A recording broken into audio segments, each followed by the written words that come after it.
Welcome back, everybody. If you're new, my name's Nicholas, and this is Investing Against the Grain. Do me a favor, if you want to help the channel out, hit the like button, hit the subscribe button, ring that bell. And with that said, we're just going to get right into this. So a couple things I want to talk about today. Today's Saturday. Didn't post a video yesterday.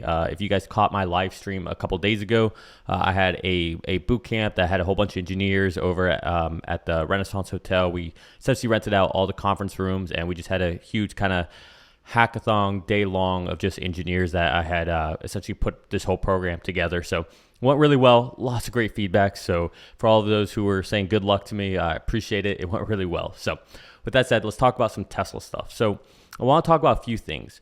First, we're going to talk about some updates with regards to production when it comes to Tesla, what's going on with the Model Y, Shanghai, things of that nature.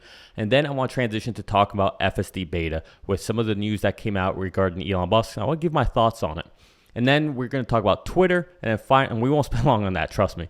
And then finally, we're going to go ahead and look at the Tesla stock. All right, I think Tesla stock is on the verge of a breakout, a good breakout. So we'll take a look at that. I'll give you my rationale, my thesis about what I think is happening in the macros and then with Tesla itself. So a lot to cover, so let's just get into this.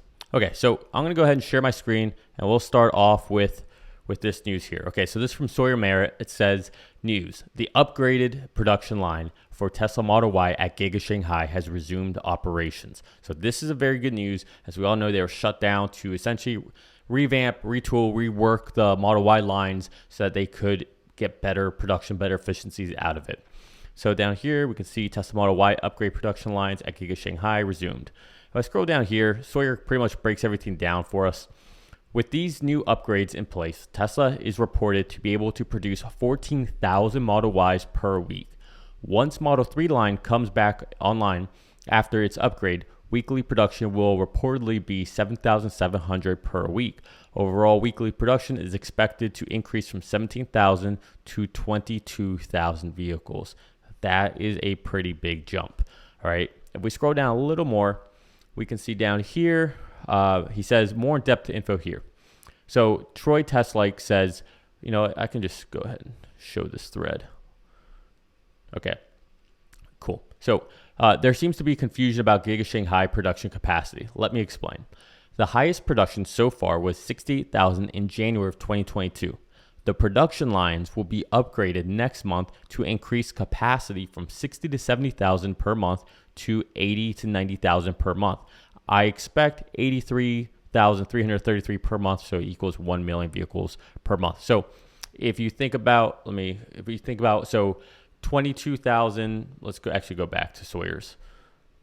Here we go. Okay, so Sawyer is saying 22,000 vehicles per week. So if you think about that on a 4-week basis or a per month basis, that's what? That's 86. That's bad math. 88. That's 88,000 vehicles per month.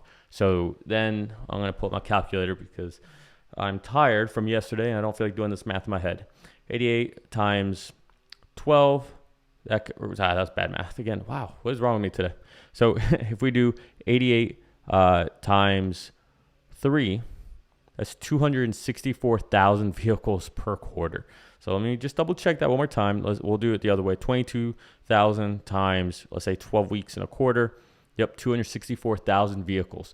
264,000 vehicles just at a Giga Shanghai alone, right? So that's pretty massive, and that's on a quarterly basis. So, or we'll just do some fun real quick. So let me see. I'm going to pull my calculator up here. So 264,000 at a Giga Shanghai. Let's say that Fremont can do 120,000. That might be a little bold, actually. Let's say 115. Let's be a little conservative here. So that plus 115, and then what do we think about Austin and Berlin? Let's assume Berlin's going to ramp up faster than Austin. Let's say Berlin was at, I guess Elon celebrated 1,000 vehicles per week. Let's say they can get up to 2,000 vehicles per week.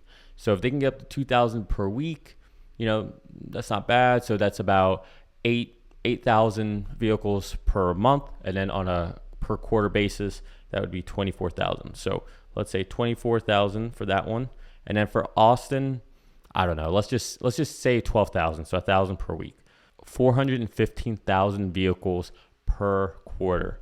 All right. So, and again, that's just for potentially this coming up quarter. So maybe a little less because these lines were down for a bit. So, put a 10% discount on it, take 40,000 off. So, you can figure out where the math might be. The point is, this is pretty exciting. This is good news. So very happy to see that the Model Y line's back up. I was a little stressed out, especially after we saw how things changed with the S and X and how long that took to come back up.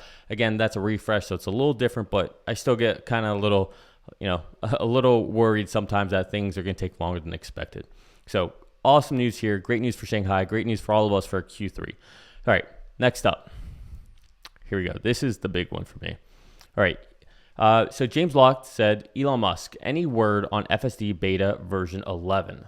So version 11, for those of you who aren't familiar, version 11 is supposed to be the full stack. The full stack meaning you've got autopilot on the highway, you've got FSD, which is city streets, and then you have essentially like parking lots and things of that nature. So the idea with version 11 is, can we take all these different softwares, instead of having them, kind of disparate on their own, can we stack them together so that they can tie into each other? And essentially, instead of having different stacks, it's one stack that can navigate, doesn't matter, in the highway, on city streets, or in parking lots. So version 11 was touted to be a pretty big deal by Elon.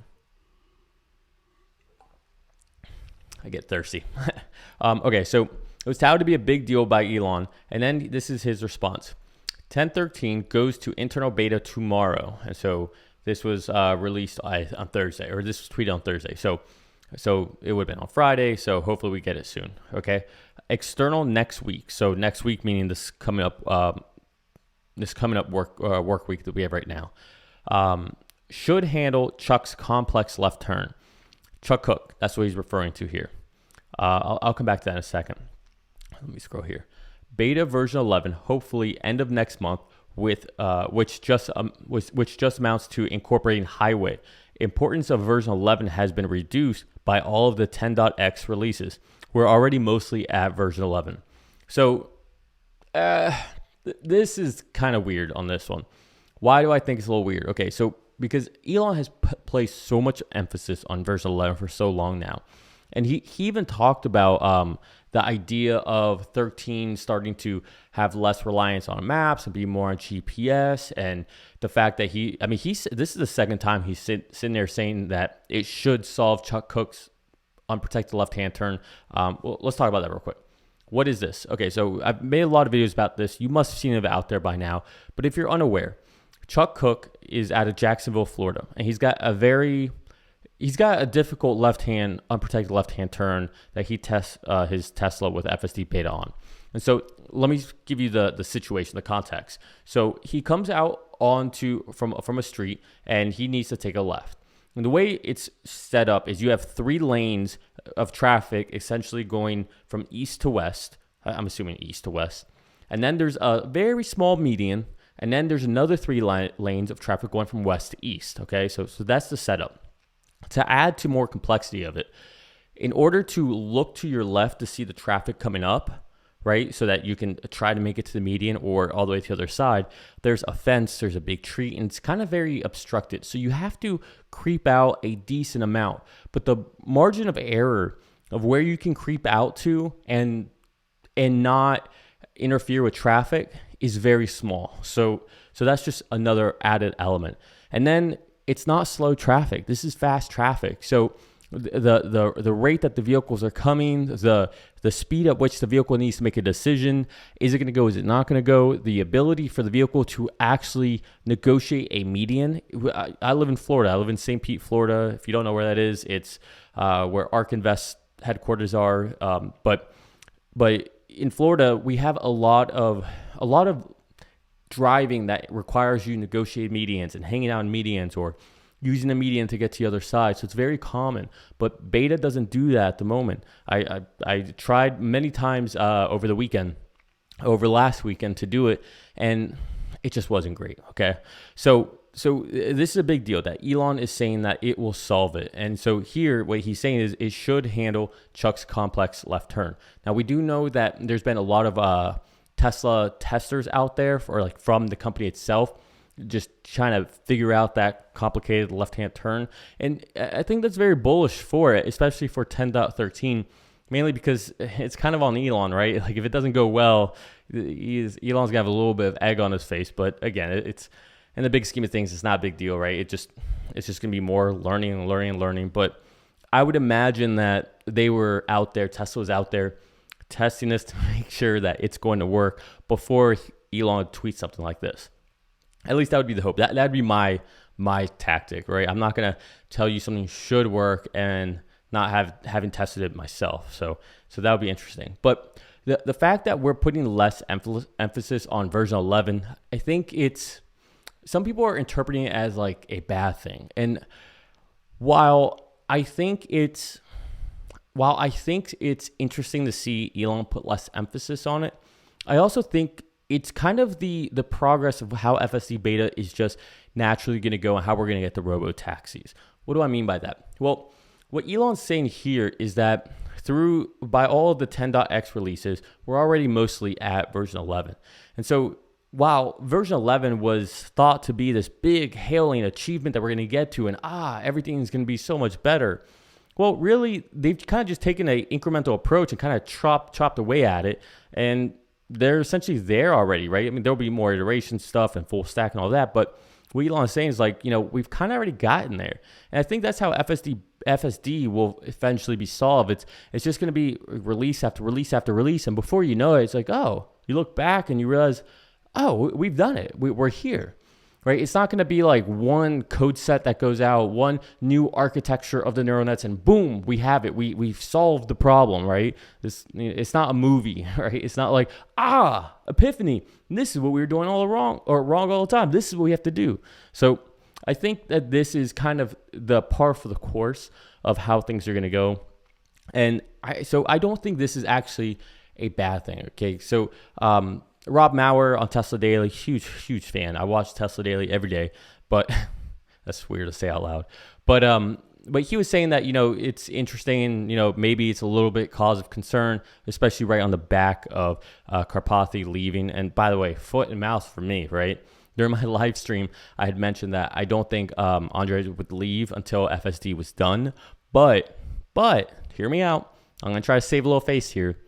If we believe in what Farzad's philosophy or his hypothesis is, that FSD is already done, it's just a matter of time, inputs, training, upgrading, things of that nature, well then I'm still kind of right. I mean, he solved it up to the point where he needed to, and now it's just a matter of data ingestion, training over and over, right? We know what we have to do. Right? It's like going to the gym. It's not rocket science. I can write down the plan for you. You just have to do it now. Eat healthy. Go do your basic stuff, right? Do something that's getting to get your heart rate up. Do compound movements, deadlifts, squats, cleans, bench press, right? Basic things. And you will get there. You will get fit. It's just going to happen. It's just a matter of time and you putting in the work or getting the data set and time and training, etc. So anyways, I'm kind of going off tangent here. I think this is awesome. I think this is a big deal. Once 10.13 gets released, I imagine I'll get it maybe 2 weeks after the release. And as long as it's like, I'll definitely go ahead and try it out for the unprotected left-hand turns because, again, being in Florida, I do have several of these. So I will be very interested to see how well it works in my area. I have a couple very complicated unprotected left-hand turns that I don't even do anymore. At this point, I find another way around because it's just the risk reward on making a turn isn't worth it with the way the traffic is and the chance of accident. I'd rather spend an extra 30 seconds, which doesn't sound like a lot, but when you're driving, it's kind of out of your way. But take an extra 30 seconds, go around, find a light, and then just do a protected left-hand turn and avoid the hassle, the stress, the annoyance, right? But for the sake of science, for the sake of testing this new technology, I'm willing to go and do these turns. So we'll see. I'm cautiously optimistic about 10.13, but again, if Elon's saying this, can't not be excited about it. So, all right, let's see what I have next here. I don't even remember. Okay. Oh, yeah. All right. So I thought this was interesting. So Tesla owner Silicon Valley put this out. The engineering to make those Falcon boosters land autonomously in the middle of the ocean, right? And then mind-blown emojis. And then let me scroll out a little bit here. And then here we have Elon responding, autonomous, you can't see it. Here we go. Autonomous rocket landing on autonomous ships. So I'll come back up here, let you guys watch this while I talk. So here's my thought. For everybody who thinks that Tesla is either going the wrong way, or that Elon Musk doesn't know what he's talking about, or that it's just never going to happen, use this as a cautionary tale before you ever think that Elon and the teams he's put together will be able to fix this or solve this. Now, this isn't to say that Elon particularly is solving it, right? He's a part of it, but it's a team, right? It's a team effort. And I think that's one of the things that Karpathy really, really stressed on his departure message, that it's not just him, right? It's a whole team that he just happened to get an outsized amount of recognition. And Elon tends to say the same thing. So what I'm saying is, use this as a measuring stick. Look, there's a drone ship out there, drone vessel actually. And then you have these rocket boosters coming back, right, from the sky, landing on precision pinpoint spots on these vessels that you got to keep in mind. These vessels aren't static, right? It's not like this is landing back on land. These vessels are moving, right? There's an underlying current on it. You've got thrusters that are keeping it in the space, right? So there's a lot going on there. So this is a lot harder than it may even seem. But the point is, they're doing it. Drone vessel, drone booster landing. They've done it simultaneously with two different boosters. So I would just say, if you were going to really put any money or put a bet on who is going to solve this problem, I would think there might be a somewhat bias towards the individual who has companies that have already done this in other verticals. Example here with landing of boosters. At the same time, think about this. No other space company, not NASA, not Boeing, not Blue Origin, nobody has been able to recreate this. And Tesla's been doing this for years now. So if this is the case with this, what's the case with FSD? If Tesla's the first to solve it, in my opinion, it's going to be a long, long time before we see competition. And the real truth is, if it takes a long time before we see competition, will we ever see competition? Will Tesla FSD beta, or FSD, become a Google search engine? I think it might be. Now, that's a, ballsy idea or thought out there, but hey, it happened with Google. Why can't it happen with this software? And this software is arguably a lot harder. Now, I do think that there will be others to solve this problem, but I think the sheer dominance will be overwhelmingly Tesla. Now, the only other reason that I think that there may be some form of competition in other countries or regions is because, very much like Google, maybe China decides, no, sorry, Tesla, you can't do this here because of your cameras and all that. I know Tesla's trying to work on that by trying to keep everything localized, but as far as their data, right? They have data centers there, trying to keep the data localized so they can comply with the government.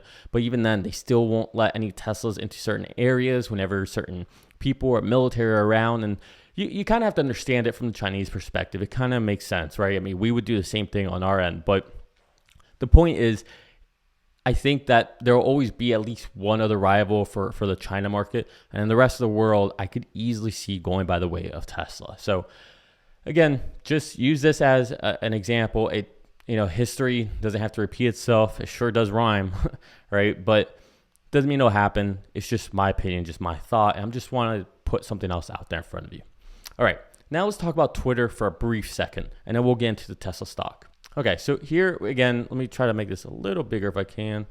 All right, so this is David Sachs. If you don't know who he is, he's he's a lot, right? He's essentially a big venture capitalist at this point. I believe he used to work at PayPal with Elon. Him and Elon go way back. They're good friends. He's on the All In podcast. If you don't watch the All In podcast, you're missing out. There's some really, really good stuff on there. And it's a great cast. I don't always agree with everything they're saying, but I think it's a really good cast. And David Sachs is really arguably the one that makes it so good, in my opinion. All right, so if you haven't read it already, David Sachs says, Twitter is toast. And presumably this is coming from the Tesla from Elon's camp. On April 28th, just 3 days after signing the agreement, Twitter restated 3 years of its MDAU, so monetizable daily active users, numbers, despite never disclosing the issue to defendants pre-signing. Post-signing, defendants promptly sought to understand Twitter's process for identifying false and spam accounts, defendants being Elon Musk. In a May 6th meeting with Twitter executive, Musk was flabbergasted to learn just how meager Twitter's process was. Human reviewers randomly sampled 100 accounts per day and applied unidentified standards to somehow conclude every quarter for nearly 3 years that fewer than 5% of Twitter users were false or spam. That's it. No automation, no AI, no machine learning. Got one more for you here before we start talking about it. Plus, no sense of humor, he writes here. And let me blow this one up. And, well, okay, too much. Here, let me try to take this out. Trying here, guys. All right.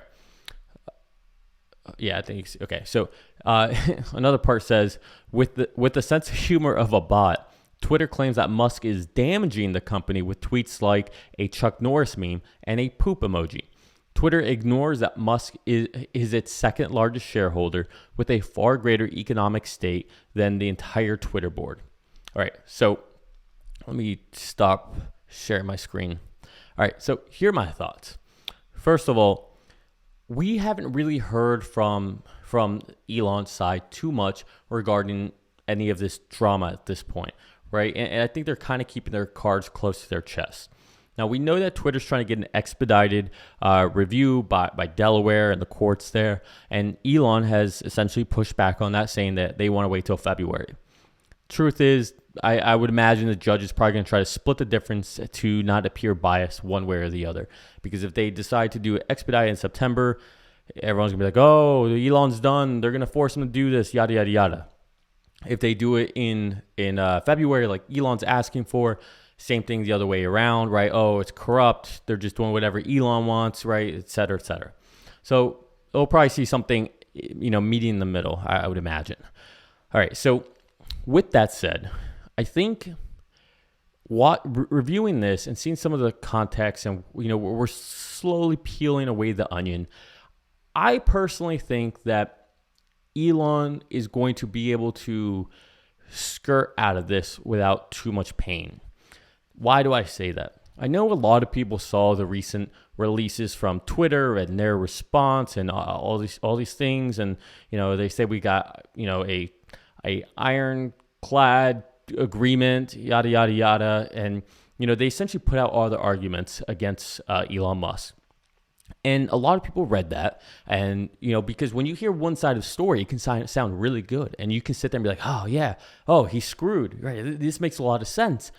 Until you hear the other side of the story, right? So, for example, here, we just read that 3 days after signing the agreement, oh, well, actually, we want to update our bot users. Well, that's interesting, that 3 days after you signed the agreement, which leads to think, okay, what were you trying to hide? Were you trying to hide something? Why are you doing this after we had this agreement? Why didn't you tell me beforehand that this might happen, right? I mean, a lot of things. And then on top of that, what are the implications of this regarding the SEC? And I think even then, just seeing the lack of robust testing that they were doing. Look, at the end of the day, this has a lot of implications because people are paying companies are paying to have their ads on this platform. And so they are essentially being promised that these are real users we have here. Yet they have no way to quantify how many bots there are, how many real users they are. Right, and this, you would think it should be somewhat of a simple problem to vet out, or at least maybe not fix the problem of having bots create accounts. Maybe that's a little more complex, but you would think that there's a way, or if you spent some time on it, that you would be able to come up with some ideas on how to essentially scrape the system to figure out how many real users or how many bots there might be. And this whole idea of sampling 100 random accounts, that's a bit archaic, I would say. And the fact that they've had the same method for this amount of time, like there's been no iteration, there's no progress, there's no development, right? How do they even know that's an accurate way to do it, right? What led them to think that that's a good measure? So I think there's going to be a lot of questions here, a lot of gray area. I'm sure Elon will have to pay the $1 billion. I'm sure something will happen along those lines, but I think on the bigger scale, or the bigger macro view, I think Elon's going to be fine. He'll get out of this. I don't think that they're going to force him to spend. I mean, everyone's talking about how this judge forced another company to buy or force a merger for $500 million. There's a big difference between $500 million and $44 billion. There's a big difference between asking a individual like Elon Musk to go ahead and sell out of all his Tesla, all his SpaceX, just be able to buy this, especially if a lot of the people funding the loans drop out. So, and then what happens? Like, I don't know how this works, but can Elon appeal whatever decision gets made, right? And then can he drag this out? So, I think at the end of the day, Elon is going to win this or come out clean.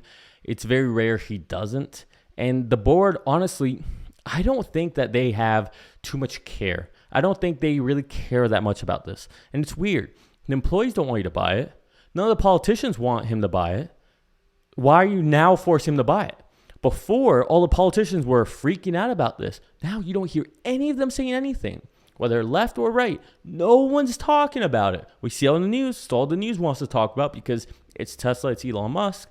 But all these people freaking out, oh, Elon shouldn't have it. Oh, what about free speech? Oh, so you can say whatever you want, all this stuff. We haven't heard a word from them. You don't hear any of them campaigning to make sure Elon can't buy it. Now they're like, well, would this be a big middle finger to him? Yeah, okay, well then we do want him to buy it. We do want to force him. If he doesn't want to buy it, we want to force him to buy it. Right? Like, how perverted is that? Like, it's so weird. All right. So enough of that. I don't want to spend too much time talking about Twitter. Let's go ahead and let me share my screen again. And this time we're going to talk about Tesla's stock price and why I think we might be in for a move soon. We're in Webull. I don't use this for anything as far as investments. I honestly just use it for the tool itself. I think it's a pretty good tool. But let me see if I can come in here a little bit. Let me see. It's going to be hard to do this, I think. Okay, here we go. That's not bad. All right, so we don't need to get too down and dirty into the details here, but what you can clearly see here is that we have this wedge forming. So what's the wedge? A wedge is, you can see this line here, we can see this line here, and you can see the stock is trading into this wedge. So this means that we're seeing lower lows, but we're seeing lower highs, right? So again, here's a low, here's a lower low, here's a lower low, and here's a lower low. Same thing.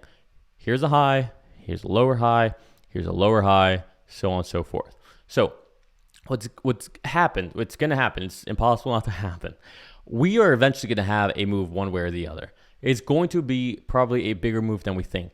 And what's interesting is how this is starting to coil up. I mean, look at this. So we're going to be, where's the 20th? Right here. Here's the 20th.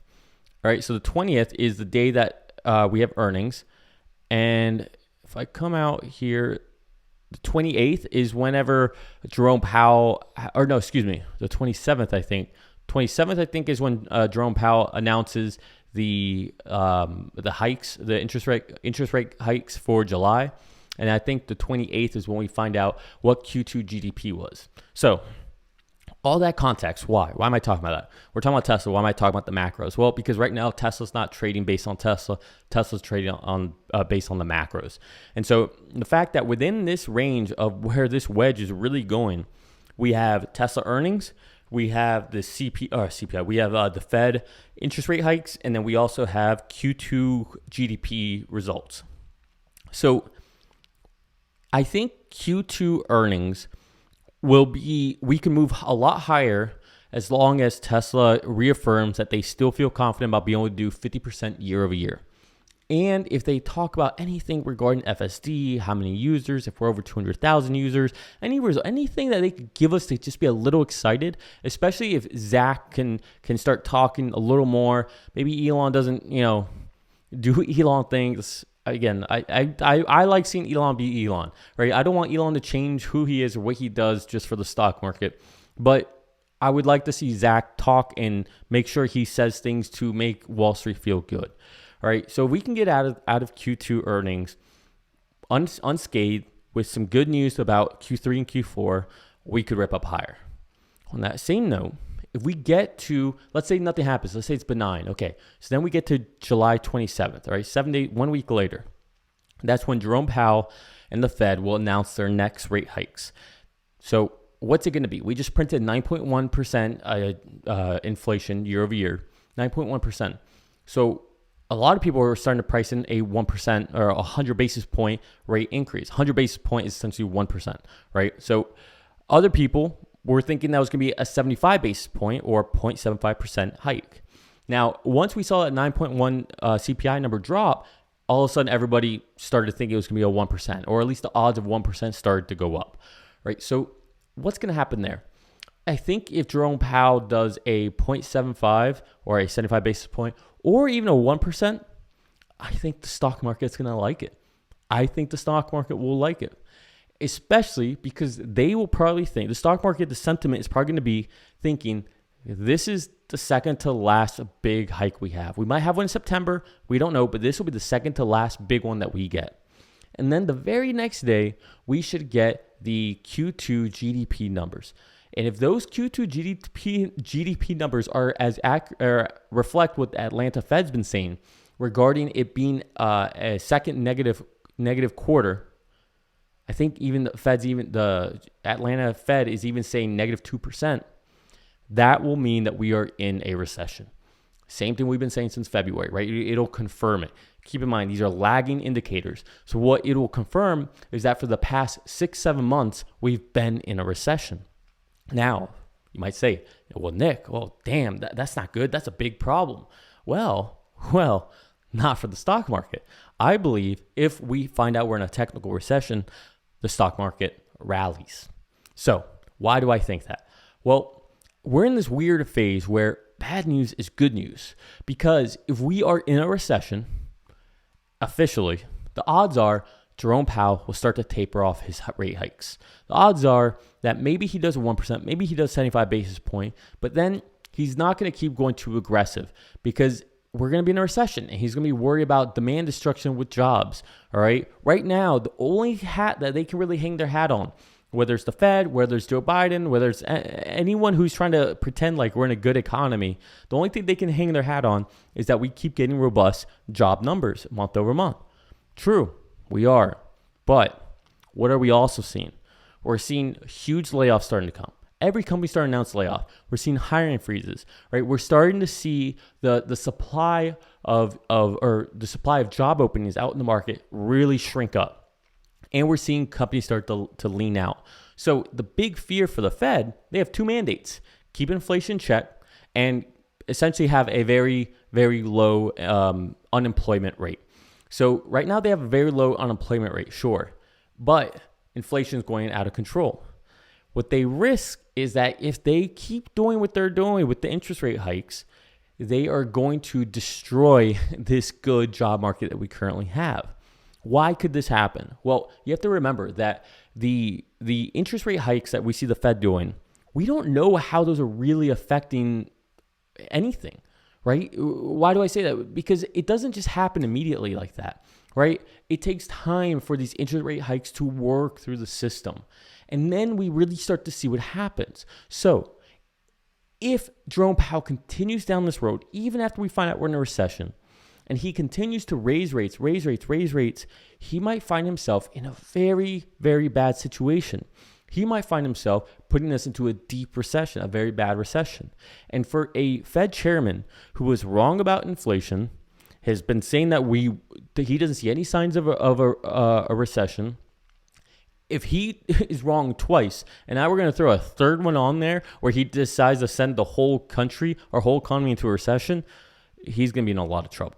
All right. So for those reasons, I think we are going to rally. I think instead we're going to see the Fed chill out, take a pause, see how these rates are affecting, see how inflation is starting to come down. So that's the other thing. I think inflation is going to come down. I think 9.1 was the peak. I don't want to say I'm convinced on it. I'll knock on some wood here for everyone, so don't freak out. But oil is coming down. All commodities are coming down. Cost of materials are coming down. Lumber is coming down. We see housing destruction happening, right? We see more and more supply out there.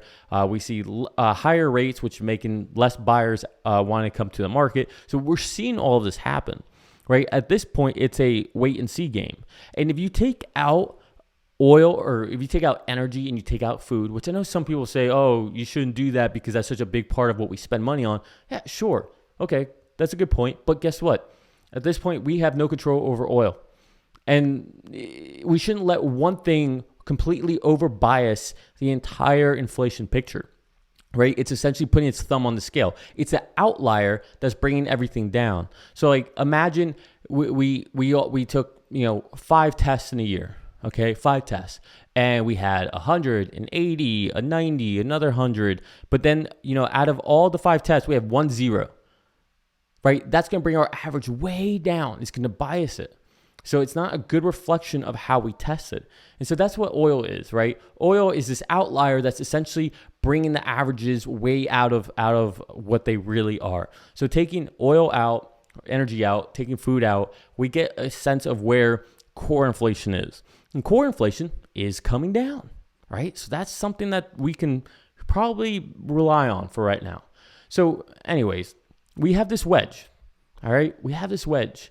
And within this period of when this wedge is either going to break up or down, we have the Q2 numbers, which I think people are going to be just happy to hear Zach and Elon say that they think they can hit 50% year over year still. We have Jerome Powell coming out with interest rate hikes. But I think overall, no matter what he does, the sentiment's going to be this is the last big one he does. After this, he's going to pause or start to taper. We'll have to see his words as well and see where that goes. And then we'll probably have official confirmation that we're in a recession. And if that happens, I think all bets are off. I think at that point, we're going to rally. Because at that point, the people who are investing are going to start to realize, okay, the Fed's done. Here we go. We can start investing again. It's official. We know what's happening. Now, keep in mind, historically, every time we find out we're actually in a recession, we also tend to rally. So, these aren't just thoughts and opinions and me hypothesizing. There are trends of this. So, all right, we're going to leave it there. I know this was a longer episode, but I had a lot to cover. It's a Saturday, so I had the time. So, hope you enjoyed it. Hope you guys stuck to the end. And if you did stick to the end, do me a favor. Hit the like button, hit the subscribe button, ring that bell. I love you all. I'll talk to you tomorrow. Peace.